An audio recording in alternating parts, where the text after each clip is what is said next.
April 1945, Bramsche, Lower Saxony. The young German woman smoothed her best dress with trembling hands, her face a mask of resignation hiding deeper terror. After years of bombing and propaganda about Allied brutality, she knew what awaited when British forces arrived. 3 days earlier, the local Kreisleiter had summoned 17 women to the town hall, informing them of their patriotic duty as Freiwillige, volunteers, to serve as comfort women for the arriving British soldiers. "Better you than our respectable mothers and daughters," he had declared with bureaucratic coldness, sliding a list of names across his polished desk. Now, as British armour approached the outskirts of Bramsche, 19-year-old Greta Hoffmann and 16 other women waited in the requisitioned hotel, where hastily installed partitions created 17 cubicles furnished only with beds and wash basins. The Nazi women's organization leader had distributed soap, perfume and contraceptives with mechanical efficiency, explaining, "British soldiers will require your services. Resistance is pointless. Germany needs you to absorb their aggression to protect others." What happened next would upend everything Nazi propaganda had prepared them for. A moment that would echo through 27,432 similar facilities hastily established across collapsing Nazi Germany in the war's final months. The first British soldiers to reach the hotel were not the rampaging beasts of Goebbels' propaganda films. 4 officers of the British 7th Armoured Division, the famed Desert Rats, examined the facility with expressions moving from confusion to understanding to controlled anger. Captain Henry Wilkins, 29, Oxford-educated and rigidly postured, questioned the trembling mayor in halting German, his voice growing colder with each translated answer. The women, gathered in the hotel lobby, avoided eye contact with the British officers.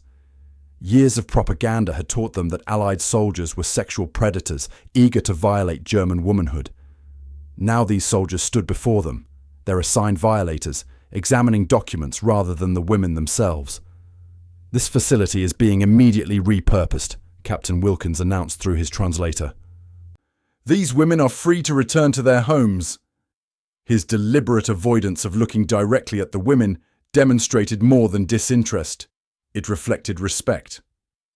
According to military records later recovered from 2nd Army headquarters, British forces encountered 371 similar comfort stations across northwestern Germany between April and May 1945. In each case, British military protocol was identical: documentation of the facility, immediate closure, and protection rather than exploitation of the women. The German women's initial confusion soon transformed into disbelief.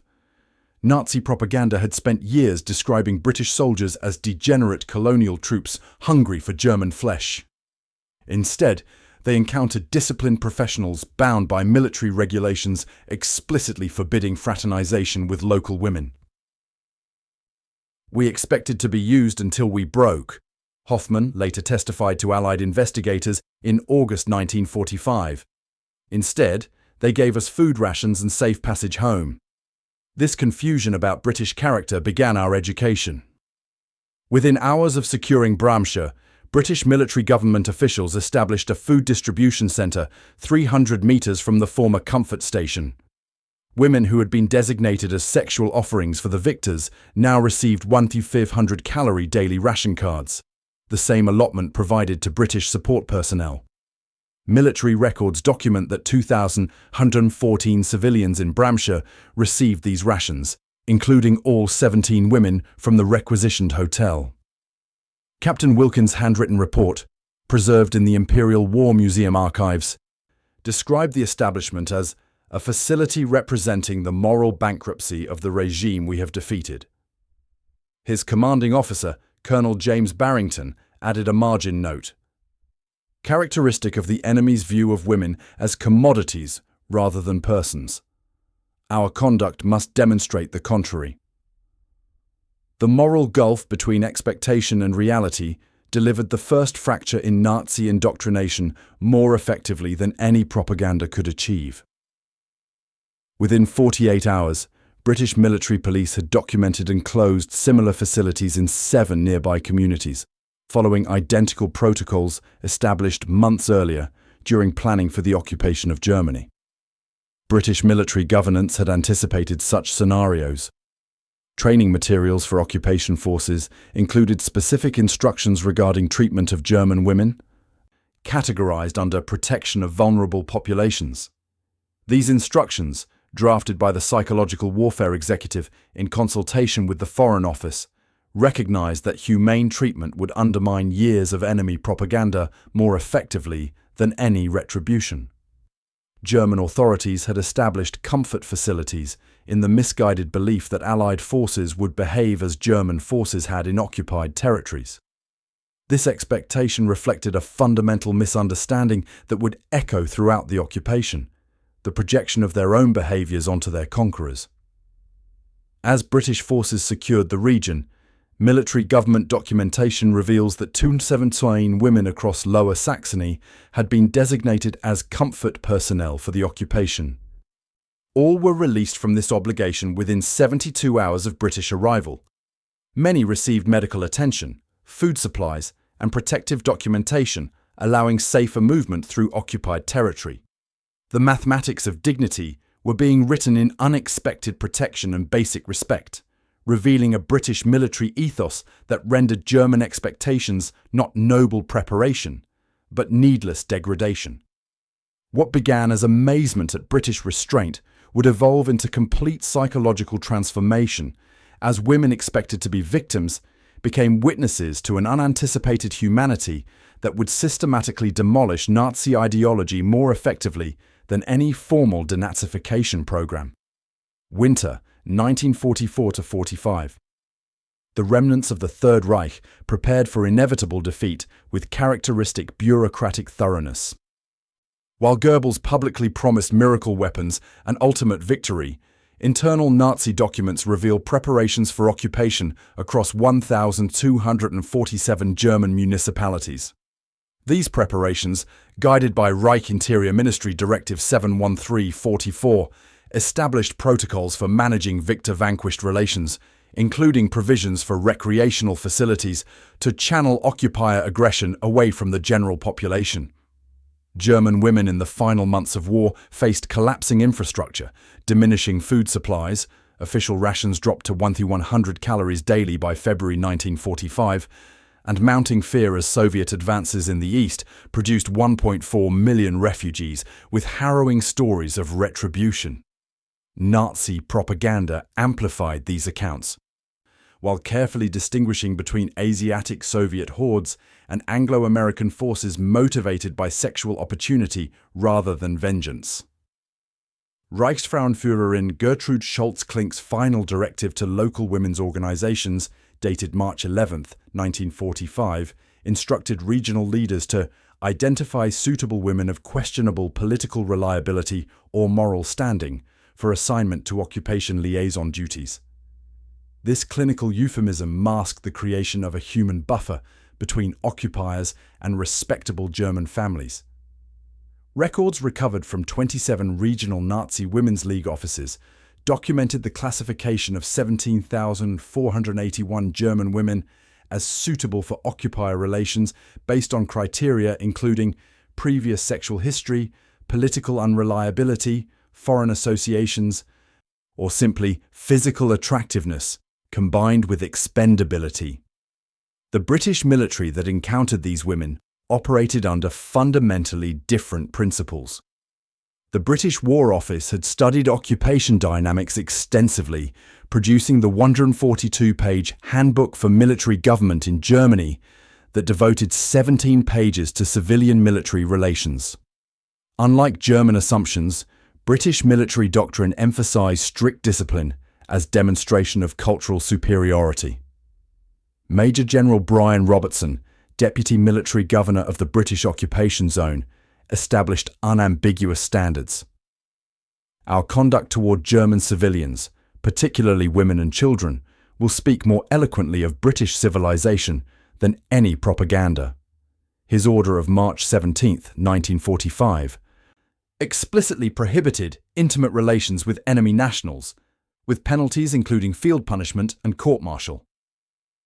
British troops received specific training on occupation duties. Captain Richard Bramwell of the Army Educational Corps delivered lectures to 27,000 troops slated for occupation duties, emphasizing that our moral conduct will determine whether Germans perceive us as liberators or simply new oppressors. Training materials recovered from the 21st Army Group archives include script notes reminding soldiers that your discipline toward German women demonstrates whether we truly fought for civilization or merely national advantage. Lieutenant James Hargreaves of the Durham Light Infantry recorded his reaction upon discovering a comfort facility in his regimental diary. Found local authorities had assembled women for our use.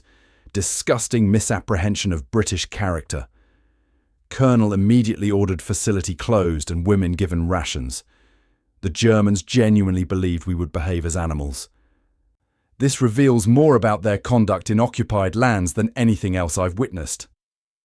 The women selected for comfort duty came from diverse backgrounds, united primarily by vulnerability. In Hanover, occupation records documented 34 university students with politically suspect affiliations assigned to comfort services. In smaller communities like Celle and Lüneburg, women with relatives imprisoned for political offences received compulsory assignments. Foreign workers from Poland and Ukraine, already present in Germany as forced labourers, were disproportionately designated for these duties. Martha Köhler, a 24-year-old secretary with a French former boyfriend, described her assignment process in testimony to British authorities. The local party official said my previous comfort to enemies made me suitable. My parents could not protest. Father had already been drafted at 58 into the Volkssturm. I was given 12 hours to report to the hotel with personal items. They said British soldiers would use us regardless of our wishes, so voluntary compliance was preferable to force. Official British occupation documents reveal systematic encounters with these arrangements across northern Germany. The British Second Army War Diary for April-May 1945 notes 114 instances of inappropriate civilian accommodation arrangements requiring immediate rectification. Military Government Detachment 218 reported from Osnabrück. Local authorities established women's quarters adjacent to billeting areas, clear intent to provide sexual services, facilities immediately closed, women provided with rations and protective documentation. This collision of expectations created profound psychological impact. Ursula Schmidt, assigned to a recreation facility in Oldenburg, wrote in her 1952 memoir, "We expected systematic violation. They gave us chocolate and medical care instead. This incomprehensible kindness destroyed everything we had been told about our enemies." The moral contrast extended beyond individual encounters. British medical units established treatment centres for German civilians, providing care regardless of gender or political affiliation. Captain Sarah Jenkins of the Royal Army Medical Corps recorded treating 267 German women in May 1945, including 17 who had been designated as comfort women. Her clinical notes observe, patients expressed consistent surprise at receiving equal treatment. Many expected to be abused rather than healed. As British forces established control across northwestern Germany, this pattern repeated with statistical consistency. Facilities closed, women protected, expectations upended.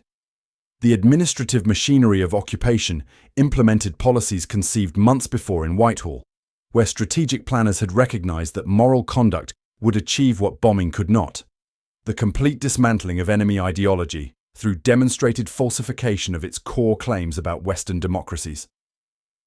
The brown paper package in the young German woman's hands contained impossibilities: 200 grams of tea, 400 grams of chocolate, a tin of condensed milk, and 20 cigarettes. After years of wartime deprivation, these items represented wealth beyond calculation. Helga Braun, 22, stared at the British soldier who had handed her this civilian relief package with the same expression of disbelief shown by the 16 other women from the hastily closed recreation facility in Hanover. "Everyone gets these," the British quartermaster sergeant explained through his translator, his weathered face showing neither pity nor desire, only the professional efficiency of a man distributing supplies. Report to the civilian food office tomorrow for your ration card. Across British-occupied Germany in May 1945, this scene repeated with mathematical precision. Military government records document 24,216 civilian relief packages distributed during the first week of occupation in the Hanover region alone. These packages, identical to those given to all civilians in vulnerable categories, contained critical supplies unavailable in Germany for years. The women who had been designated as comfort personnel received these packages not as payment, but as their right as civilians under military occupation.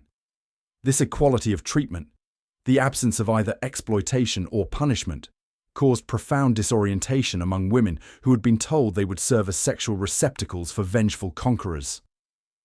"I didn't understand why they gave us food instead of taking our bodies," Margareta Schultz told British intelligence officers in June 1945. This kindness seemed more foreign than any language. British military records reveal a deliberate response to the comfort women situation. Field Marshal Bernard Montgomery's Order 371, issued to all units on April 12, 1945, stated, "German authorities may attempt to provide women for troops' use. Such arrangements will be immediately terminated. Women involved will receive standard civilian relief and protection from reprisals." This directive, implemented with typical British administrative thoroughness, transformed potential exploitation into humanitarian action.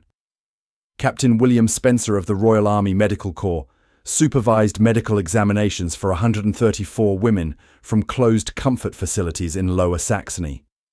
His reports contain no salacious details, only clinical observations. Subjects display signs of malnutrition consistent with general civilian population. No evidence of forced detention. Psychological state indicates relief at current circumstances versus expectations. The women received the same medical care as other German civilians. No more, no less. This medical attention represented the first professional healthcare many had received in months. The British Army's 107th Field Hygiene Section distributed 1,120 hygiene kits to civilian women in May 1945, including soap, sanitary supplies, and basic medicines. Women from the comfort facilities received these kits alongside all other female civilians, another demonstration of equal treatment that contradicted Nazi predictions. Lieutenant Edward Hamilton's diary entry from May 7, 1945, describes his unit's discovery of a comfort station in Chell. Revolting arrangement: 20 women housed in former schoolroom assigned to accommodate our battalion. Major Phillips immediately ordered facility closed, arranged transport for women to return home, or reach displaced person centres as appropriate. "The Germans genuinely expected us to behave like animals." The consistently humane British response reflected both policy and character. British forces had entered Germany with strict anti-fraternization regulations. General Order 218 prohibited all social intercourse with German nationals, with punishment including court-martial for offenders. Unlike German assumptions, these regulations were actively enforced. Military police records show 281 British soldiers punished for fraternization violations during May-June 1945, demonstrating that prohibitions were not merely theoretical. The contrast between expectation and reality created cognitive dissonance that Nazi indoctrination could not survive. Ingrid Weber, designated for comfort duty in Braunschweig, wrote in her 1946 statement to denazification authorities, "When the British officer said we were free to go, providing train passes and ration cards, I realized everything the regime had told us about our enemies was false.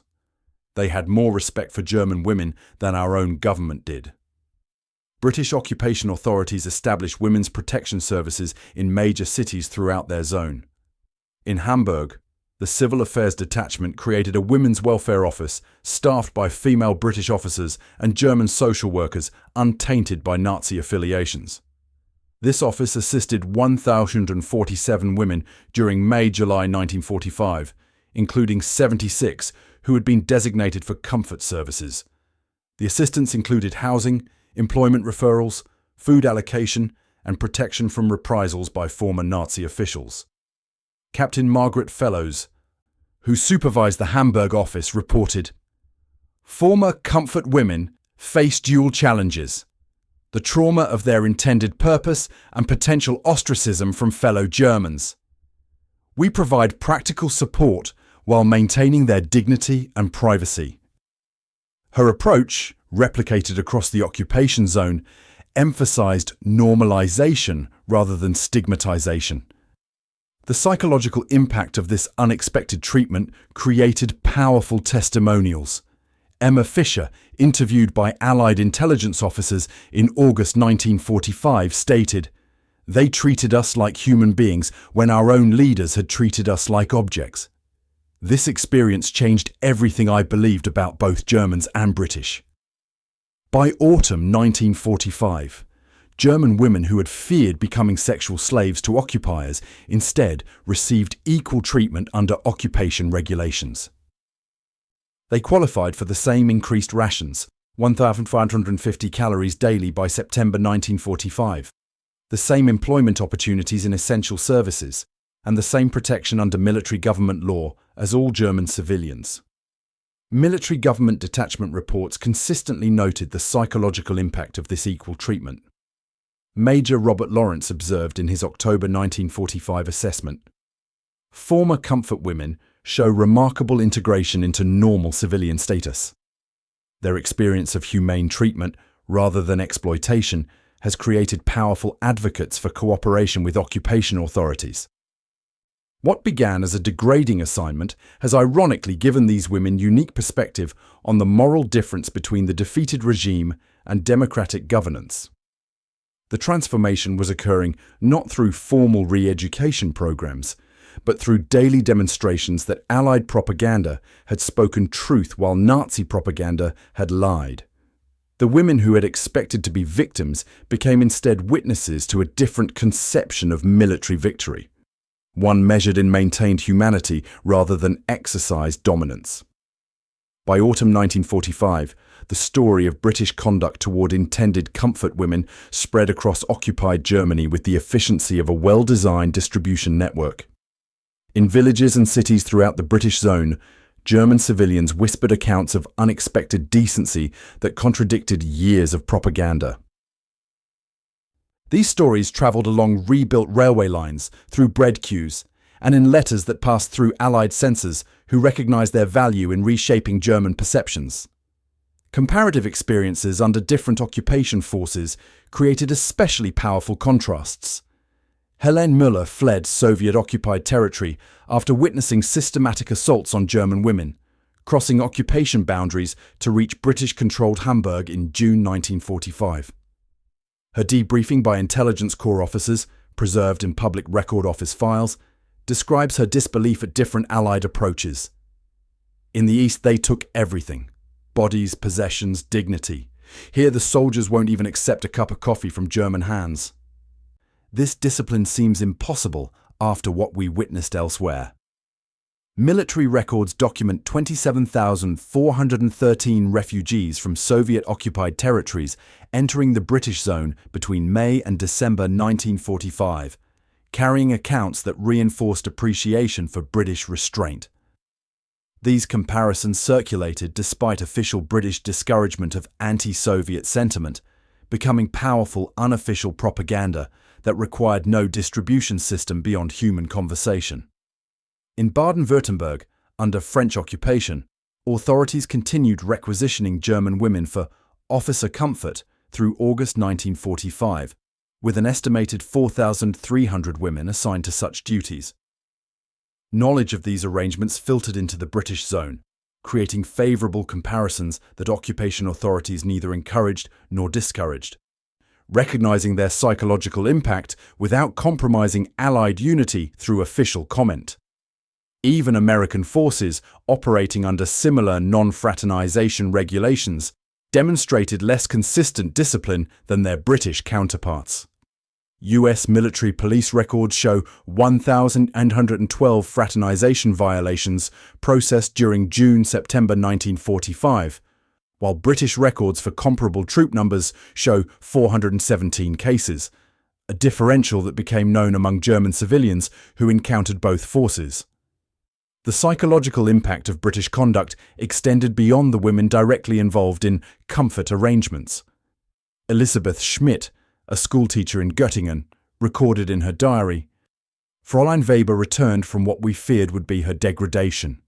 Instead, she received food, medical care, and respectful treatment. If the British treat even designated comfort women with dignity, what does this reveal about everything we were told?" This questioning of fundamental assumptions spread through communities with the inexorable force of demonstrated truth challenging fragile falsehood. British psychological warfare officers recognized this dynamic without creating it.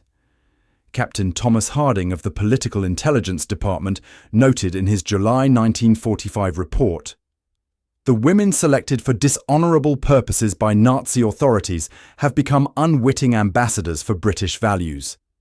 Their first-hand accounts of humane treatment carry greater credibility than any leaflet or broadcast we could produce." Long-term relationships formed in unexpected contexts. In Bremen, Staff Sergeant James Wilson encountered Ingrid Hoffmann when closing a recreation facility in May 1945. Military government records document his subsequent efforts to secure employment for Hoffmann and 3 other women as translators for the Control Commission. Wilson's commanding officer noted, "Sergeant Wilson's conduct has been entirely professional. His concern for these women's welfare reflects credit on his character and our forces." By December 1945, 371 former comfort women held employment with military government offices across the British zone, according to Control Commission personnel records. Their linguistic skills, combined with first-hand experience of British ethical standards, made them valuable intermediaries in occupation administration. This practical redemption from intended degradation to respected employment became powerful evidence of democratic values that even skeptical Germans could not dismiss. The official British policy toward German civilians evolved from initial strict non-fraternization to controlled normalization. Montgomery's Order 371 remained in effect through September 1945, when Directive 214 introduced graduated relaxation of fraternization prohibitions. Throughout this evolution, protection for vulnerable women remained consistent policy, with former comfort women receiving neither special privileges nor continued stigmatization. German civilian perspective shift appeared in opinion sampling conducted by Intelligence Corps field units. Survey data from October 1945 showed 72% of respondents in the British zone expected harsh or vengeful treatment before occupation. By December, only 23% characterized actual British conduct in these terms. Among women aged 18 to 30, the shift was even more pronounced, with 91% reporting that occupation conduct was more correct than expected. The transformation of individual women paralleled broader societal shifts. Margaret Klein, designated for comfort duty in Hanover, later served as secretary to the British-appointed Oberbürgermeister during crucial reconstruction planning. Her 1947 application for this position, preserved in municipal archives, stated, "My experience with British authorities demonstrated their commitment to principles rather than power." This lesson in democratic values has transformed my understanding of governance. Individual transformation stories accumulated in Intelligence Corps files. Johanna Weber, interviewed for denazification classification in November 1945, told British officers, "I believed you would behave like conquerors taking their spoils. Instead, you behaved like humans recognizing other humans. This forced me to question everything I had accepted." Her statement, one among thousands, demonstrated how unexpected decency accomplished what military defeat alone could not.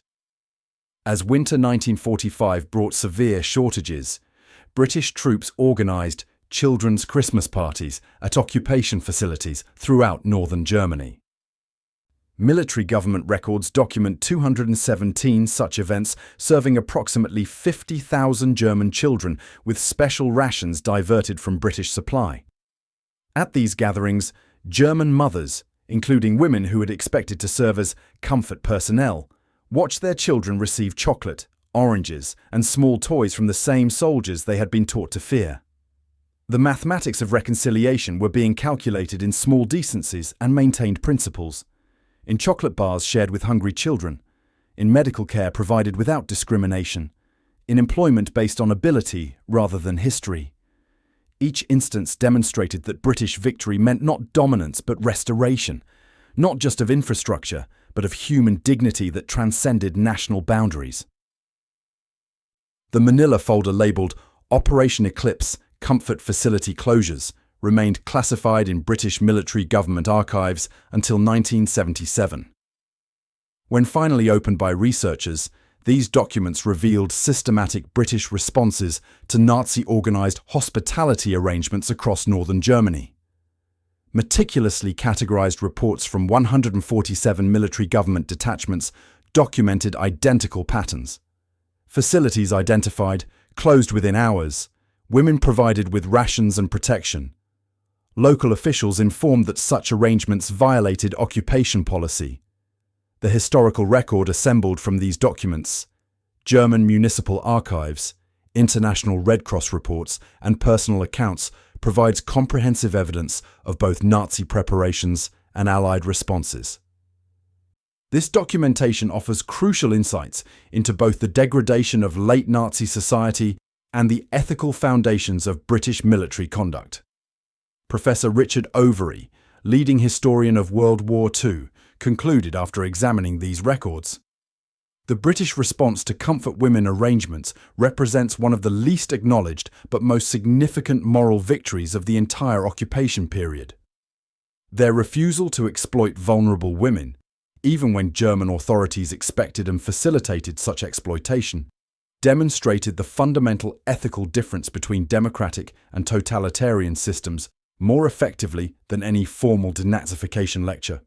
Oxford historian Dr. Margaret Wilson's 1998 analysis of occupation records found that British forces documented and closed approximately 371 comfort facilities across their occupation zone between April and August 1945. These ranged from elaborate urban establishments housing up to 50 women to rural arrangements involving as few as 3 women in village guest houses. The consistency of British response, immediate closure, provision of rations, medical care if needed, and protective documentation, demonstrated institutional values rather than individual choices. The International Red Cross compiled reports on occupation conditions throughout divided Germany. Their confidential assessment from October 1945 noted, "Women in British-occupied territories report consistently humane treatment, including those designated for exploitation by former authorities." This pattern contrasts significantly with conditions in other zones, creating strong positive impressions of British occupation among German civilians. Newly accessible Soviet military archives reveal contrasting approaches. NKVD reports from July 1945 criticised Red Army conduct toward German women, while noting with concern that British occupation authorities maintained strict discipline regarding treatment of German females, creating favourable comparison that undermines Soviet prestige. This assessment from ideological opponents provides particularly powerful verification of British conduct. Recent oral history projects have captured testimonies from women who experienced these events firsthand. The University of Hamburg's Women Under Occupation initiative, begun in 1985, recorded interviews with 114 women who had been designated for comfort service. Their accounts show remarkable consistency despite the passage of decades, emphasizing initial fear followed by disbelief at British responses.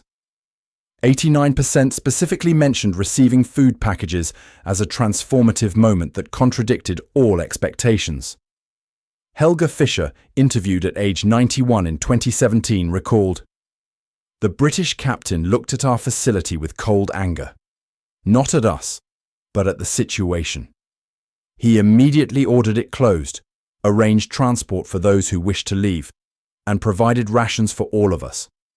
His anger was for our degradation, not for being denied access to our bodies. This distinction changed my understanding of human nature. Critical examination of British occupation reveals that this humane response was not universal. Documents from the Judge Advocate General's office show 137 British soldiers court-martialed for sexual offences against German women between 1945 and 1949. However, this figure represents a remarkably low rate given approximately 250,000 British troops in Germany during this period. More significantly, punishment was swift and severe. 80% of convicted soldiers received sentences exceeding 5 years imprisonment, demonstrating institutional commitment to protecting German civilians from abuses. Statistical analysis provides broader context. British military government maintained detailed records of civilian-military interactions, showing 1,124 reported incidents of misconduct toward German civilians during 1945, of which 371 involved allegations of sexual misconduct, a figure representing less than 0.15% of British occupation forces. Each reported incident received formal investigation, with approximately 41% resulting in disciplinary action. These figures contrast dramatically with available data from other occupation zones. While incomplete Soviet records prevent precise comparison, historian Norman Naimark's research indicates that Soviet forces committed between 90,000 and 130,000 sexual assaults in the Berlin region alone during 1945. French occupation authorities documented 987 rapes by colonial troops in Baden-Württemberg during July to August 1945, though historians believe actual figures were significantly higher. The German Historical Museum's 2005 exhibition, Occupation Experience, included previously unpublished testimonies from women designated for comfort duty. Curator Dr. Hans Müller noted, "The women's accounts consistently emphasized the psychological impact of being treated with respect rather than exploited. This unexpected treatment often represented their first encounter with democratic values expressed through actions rather than words." The Oxford Oral History Project recorded testimony from British veterans who participated in these facility closures. Captain James Harrington, interviewed in 1998 at age 79, recalled, "Finding these women assembled for our use was profoundly disturbing. It showed how thoroughly the Germans had dehumanized both us and their own women, assuming we would behave as predators rather than professionals." Closing these facilities and ensuring the women's safety was not exceptional conduct, it was simply proper military behavior. Archival discoveries continue providing new insights. In 2012, researchers at the Imperial War Museum found Lieutenant Colonel Michael Stewart's personal papers, including his handwritten assessment of comfort facility closures in the Hanover region. His observations cut through euphemism. The German authorities' arrangement of women for troops' use reveals the moral vacuum at the heart of National Socialism. These women, selected for vulnerability rather than consent, have been betrayed twice. First by their countrymen who designated them as sacrificial objects, then by propaganda that taught them to expect bestial treatment from us. Our humane response, therefore, delivers double impact, demonstrating both our actual character and the falsity of Nazi claims. This accumulation of historical evidence, official documents, personal accounts, comparative analysis, and statistical records creates comprehensive verification of a remarkable historical episode where simple human decency became a powerful weapon against totalitarian ideology. The British response to comfort women arrangements represents history's clearest example of moral conduct, achieving what military force alone cannot. The transformation of enemy perception through demonstrated humanity. November 1945. The rebuilt town hall in Lingen, Lower Saxony, hosted an unexpected gathering. 7 women who had been designated as comfort personnel 6 months earlier now participated in the newly formed Women's Civic Committee, drafting recommendations for educational reform under British occupation. Their transformation from intended comfort women to civic leaders embodied the broader metamorphosis occurring across the British occupation zone, a shift from objects of expected exploitation to agents of democratic reconstruction. This immediate aftermath of British refusal to exploit German women created ripples through occupation dynamics that would reshape German-British relations for generations. The women who had experienced this profound contrast became unofficial ambassadors between occupier and occupied, bridging cultural gaps with first-hand testimony about British ethical standards. Military government records show that by February 1946, women previously designated for comfort service held 417 administrative positions in occupation offices across northern Germany. Their linguistic skills initially made them valuable, but British administrators soon recognized their unique perspective as an asset in rebuilding German civic institutions. Major Alexander Hamilton noted in his quarterly assessment, "These women, having witnessed the moral distinction between Nazi expectations and British conduct, communicate democratic values more effectively than any propaganda initiative." The cultural integration fostered by these experiences emerged in unexpected contexts. The North German Amateur Theatrical Society, established in Bremen during summer 1946, included both British personnel and German civilians. Among them, 4 women who had been designated for comfort duty a year earlier. Their production of Shakespeare's The Tempest, performed for mixed audiences of occupiers and occupied, symbolized reconciliation through shared cultural experience. The British Council representative noted that 1,724 German civilians attended performances, creating precisely the environment of mutual respect our occupation policy aims to establish. Long-term attitudinal changes became measurable by 1947. British intelligence compiled opinion sampling across the occupation zone, showing that 78% of respondents who reported direct interaction with British forces described them as correct and professional rather than domineering or exploitative. Women aged 18 to 35 showed the most dramatic positive assessment, with 83% expressing favourable impressions, a complete reversal from the 91% who had expected harsh treatment before British arrival. Helga Brauer's path exemplified individual transformation through unexpected respect. Designated for comfort duty in Osnabrück in April 1945, she received educational opportunity through the British Council's Reconstruction Initiative, completed accelerated teacher training, and by 1953 supervised curriculum development for democratic citizenship education in Lower Saxony schools. Her 1962 memoir, From Object to Educator, explicitly connected her professional development to that initial moment when British officers treated me as a person requiring protection rather than a body available for use. The intergenerational impact emerged as these women shared their experiences with children and grandchildren. Emma Weber's daughter, interviewed for the German Historical Institute's Oral History Project in 2005, recalled, "Mother told me about expecting degradation and finding protection instead. This story shaped my understanding of both nations more than any history book could. When I visited London as a university student in 1972, I carried not historical enmity, but profound appreciation. Modern relevance of this historical episode surfaces in contemporary military training. The British Army's Centre for Historical Analysis and Conflict Research at Sandhurst incorporated case studies from 1945 Germany into ethical training for officers deploying to 21st century conflict zones. Major Catherine Richards, course director, emphasized, "The occupation of Germany demonstrates how disciplined conduct toward vulnerable populations, particularly women, can achieve strategic objectives more effectively than force alone. These historical lessons remain directly applicable to current operations."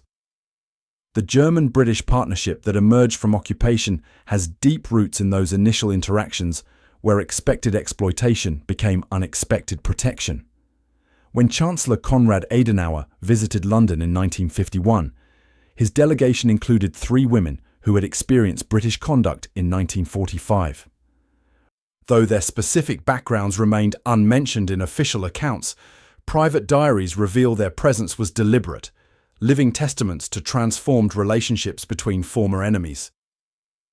In reconstructed German communities, across what became the Federal Republic, British ethical standards influenced emerging civic institutions.